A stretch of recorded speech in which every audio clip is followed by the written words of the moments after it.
welcome लोगोफोर आंनि गुबुन मोनसे भिडिअआवहाय नोंथांमोनखौ बरायहरबाय माने जोंनाव दंफैयो आलासि ओमफ्राय बे आलासिया ओरैबायदि अलसिया जाबाय थारमाने बिराद फैजेननायनिफ्रायनो उन्दु थायो जोंनावहाय जेबो रोङा उन्दुयोल' ओमफ्राय आङो देलायनो लेंदोंमोन देलायाल' होनो ओमफ्राय भिडिअ खालामलायबाय भिडिअखौबो खालामाल' होनो माने देहाया बांद्राय उदाया नालाय बेना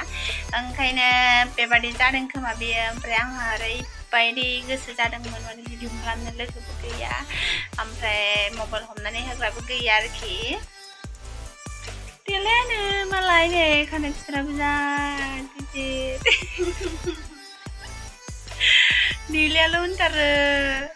मालाय देलायनो गोसो गैथारैखौ आं मालाय मा खालामनो ना मोखां सुनो बायनो अलसियासो जाबाय मानसिया मम'बो फानाथ' बाजारावसो मोनो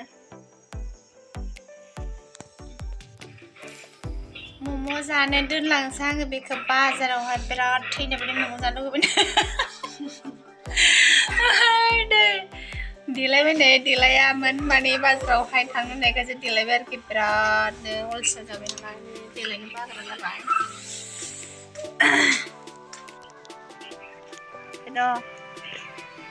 ओरैनोबा गारि नेनांगौ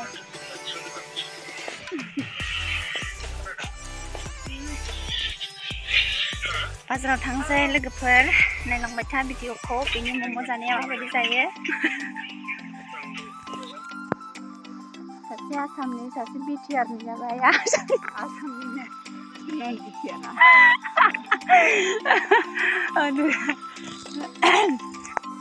जुलिया बिश्वनाथ डिस्ट्रिक्ट ओमफ्राय अरुणाचल बर्डार खाथियावसो हाबा जाहैदों ओमफ्राय दायो न'आव आलासि जानो फैदों क'क्राझारावहाय जोंना क'क्राझार नालाय गारियानो मोना मजायै नायगोन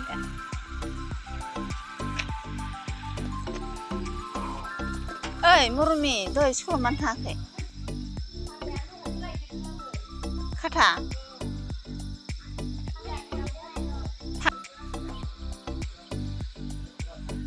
बाजाराव गारिखौनो मोना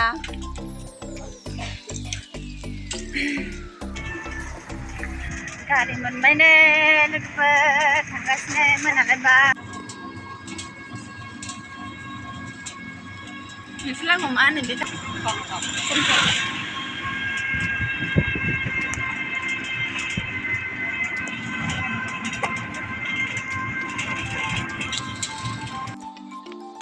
मा जाखो हिसाब गैला नों दा फन जाबानो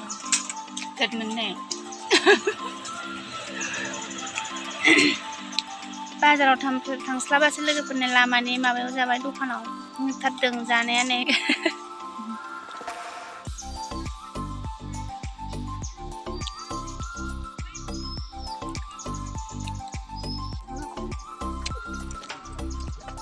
आंबो खालामो दा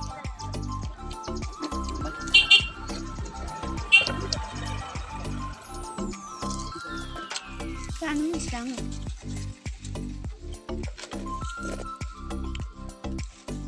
मोनालायबायनै जोंना मम' जानाया जाखांबाय नै थांसै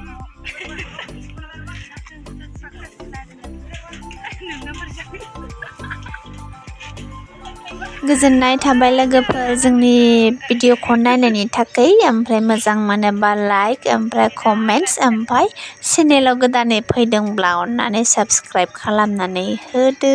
थेंक इउ